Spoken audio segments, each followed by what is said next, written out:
war started. Are you not diverted? She's a snobbish cow. Horrid. If you don't care what folks says about this family, I do. Oh, but none of us will see it. I'm sorry for it. You've quitted a profession I've always loved and embraced one I most heartily detest. Well, what do we live for? But to make sport for our neighbours and laugh at them in our turn. I'm not mad, just nervous. Hi, I'm the Armchair Anglophile, and today I'm taking a trip back to my childhood as I count down my top 10 favorite animated costume dramas. Number 10, Hercules. Sometime in the mid-90s, Disney seemed to run out of Western fairy tales to adapt and moved on to myths from classical antiquity. The result was this, an entertaining, even self-mocking film that features Greek gods, goddesses, and mythological creatures, as well as a Greek chorus comprised entirely of gospel singers.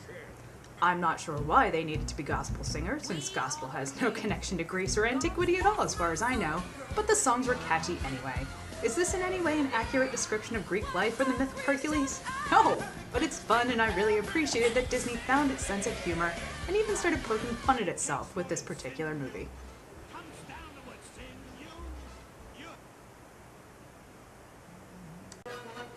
Number 9, Basil the Great Mouse Detective.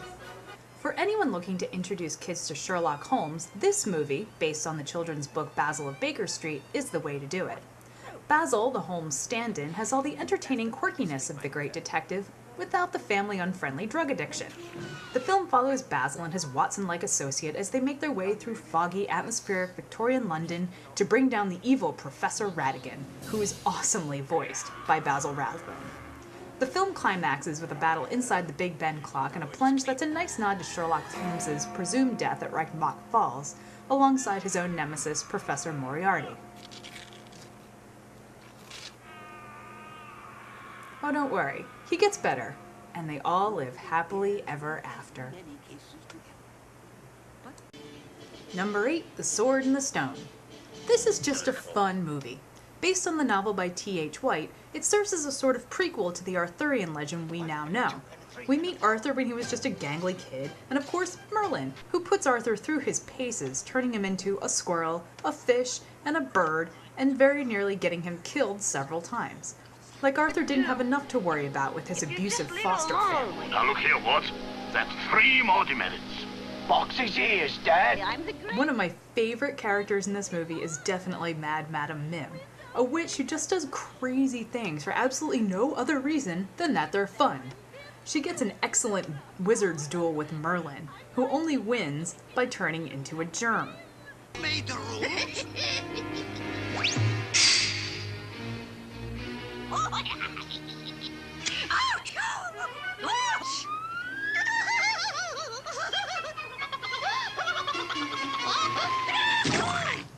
Mim?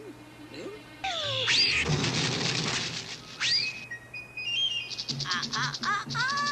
Merlin! Ouch! Oh! He's gone. Disappeared. Madam, I have not disappeared. I am very tiny. I'm a germ, a rare disease. I'm called Amalgamatomopterosis. And you caught me, Mim! Number 7, An American Tale. So, how do you teach kids about the 19th century immigrant experience? Animate it with cute talking animals. In this case, we have Fievel, an adorable little mouse who escapes from Russia with his family, is then separated from them, and experiences the myriad disappointments human immigrants often faced when coming to this country at the time. That included corrupt officials, sweatshops, and really dreadful housing conditions. Still, aided by a few kind souls, he prevails. Admirably, the film pulls very few punches, and I defy you to find anyone who doesn't tear up at least a little every time they hear the song somewhere out there, even today. But since it has a happy ending, it's all okay, and it can even give parents an excellent opening to talk to their kids about the hardships and adventure of many of their immigrant forebears.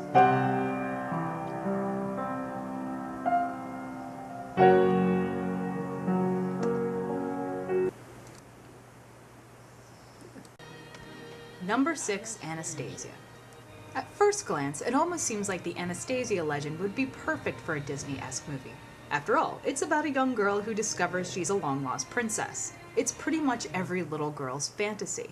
But then of course you remember the horrifying events and the many complex political events that led to that moment, and you realize that it's probably not the best topic for kids. Nevertheless, 20th Century Fox and Don Bluth, one of the people behind An American Tail, decided to take it on, and they did a pretty good job with it. The story takes us from fancy Tsarist Russia to not-so-fancy communist Russia, and with a stopover in Roaring Twenties Paris just for fun. And they weave actual history with their rags-to-riches story and pepper it with some really memorable tunes. I have to admit, I haven't seen this movie for years and years, but I can still remember every single word of Once Upon a December and probably a few others as well. Now, it does gloss over some things, but it's a kids' movie. You'd expect that. It doesn't pull any punches with its villain, who's based on a real-life figure, Rasputin, and here appears as a decomposing corpse. He gets a really great villain song, possibly one of the best ever, and the movie culminates with an awesome battle on a Parisian bridge before wrapping up with its requisite love story and happy ending. Number 5, The Hunchback of Notre Dame. You wouldn't think this Victor Hugo classic would make a good kids movie. After all, the protagonist is hideously deformed, it deals heavily with issues of lust and racism, and it does not have a happy ending. Still, Disney took it on, and honestly I think they did a pretty good job with it. I could have done without the annoying talking gargoyles, which I think everybody hated, but otherwise I thought the characters were reasonably interesting, and the animation, you have to admit, was incredibly beautiful. They really did pay attention to the look of the cathedral and the area around it, which I genuinely appreciate. Now, while they did pretty up the ending, the story was still fairly dark, and it featured a far more complex villain than most Disney movies do.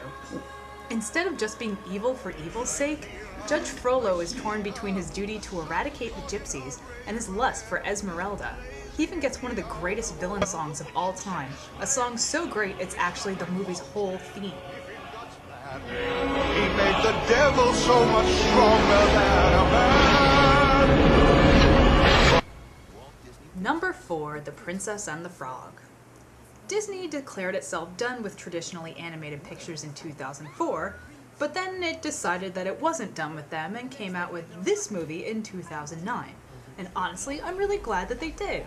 It gave us our first Disney princess of color, and the background of 1920s New Orleans was really used wonderfully, lending an awesome, jazzy, exuberant air to the whole picture. The songs, appropriately enough, are heavily influenced by Dixieland jazz, and there are plenty of nods to New Orleans' famous cuisine. To be honest, the villain's not great.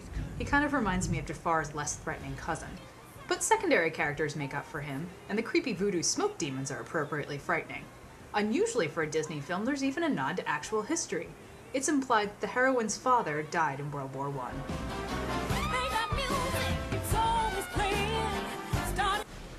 Number 3, The Corpse Bride. I'm starting to really like the triumvirate of Tim Burton, Johnny Depp, and Helena Bonham Carter a lot more when they do movies like this one, which is more about atmosphere and less about creating the most bizarre characters imaginable. Too many of their live-action endeavors are starting to fall on the wrong side of creepy. This film, however, shows off the amazing possibilities of stop-motion animation that Burton first explored in The Nightmare Before Christmas. The movie's really good, managing to make a tragically dead girl both funny and sympathetic, and it features plenty of dark and foreboding atmosphere, and throws in references to arranged marriages, social climbing, and the powerlessness of Victorian women in life and in death.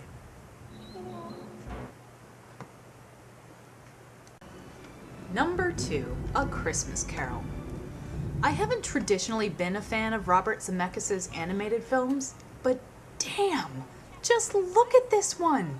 The level of detail is incredible! I have seen live-action films that seem less real and less visceral than this one does at times. This opening sequence with the camera swooping through Victorian London, beautifully done. And I really appreciate these little glimpses of everyday life from the period. Eel buying, kids playing, begging, and I have to say, I kind of love that the carolers on the streets suck. It's the little details that make a movie seem more real. My one issue with this film is that there are a lot of times when the actual story and the character development get sacrificed for spectacle, especially these long, drawn-out roller coaster sequences that are clearly designed for the people who pay to see this in 3D. For the rest of us, it's just kind of boring and honestly takes away from the story. I'm guessing this is supposed to appeal to the kids, but honestly, I don't know if I'd take kids to see this. It's loaded with nightmare fuel. This is our opening shot. Yeah. Lovely! Oh, and after we linger on this for a while, we get to see our main character steal money off of a corpse.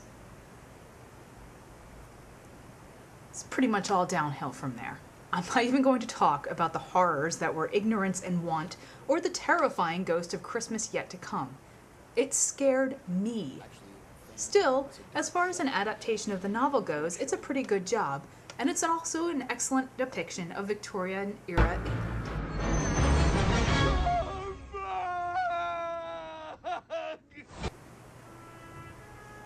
Number 1, The Prince of Egypt. I'm honestly curious as to how this movie came to be. I mean, who was it exactly who said, you know what would make a great animated kids movie? Exodus. You know, the one with all the plagues and the river of blood and the children dying. Well, however strange it must have sounded, DreamWorks Animation did it for their very first outing, and they did an incredible job with it. First of all, the film is absolutely beautiful, seamlessly blending computer animation with traditional animation techniques to depict both the grandeur of ancient Egypt and the suffering of many of its people. The parting of the Red Sea is appropriately amazing. It must have been incredible to see this on a big screen. I really admire the fact that they didn't try to dress up the story the way a lot of other animated films try to do. Aside from depicting all the horrors of slavery, every single one of the plagues are shown, including the one where all the kids die, and they're pretty horrifying. Another thing that I liked about this film was that they show Moses before he was, well, Moses, and focused a lot on his close relationship with his adoptive brother Ramses. I'm not sure if this is accurate to the biblical story, but it really made both Moses and Ramses much more interesting and complex characters. Moses clearly regrets having to go against the brother he cares about and to see him suffer, and Ramses is torn between his duty as pharaoh and his love for his brother. The excellent voice cast, which includes Helen Mirren, Ralph Fiennes, and Patrick Stewart, is really just the icing on the cake.